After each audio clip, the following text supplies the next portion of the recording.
Hi, my name is Chris Noble. I'm an independent IT consultant. My website is www.doglikehorse.com. This is a short video on how to install a random access memory card. The things you'll need for this are a screwdriver, a way to get rid of static electricity, and your computer. The first step is to ensure that the memory you have is right for your computer. Now, your memory supplier should be able to check your motherboard number and tell you which memory is right.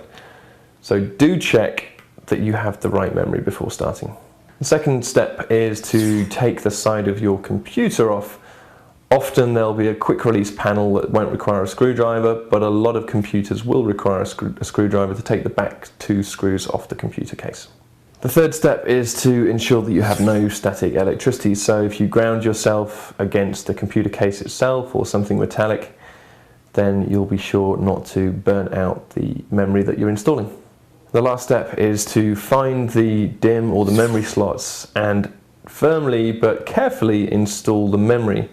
This may vary by motherboard, so check your motherboard instructions for installation instructions for your board.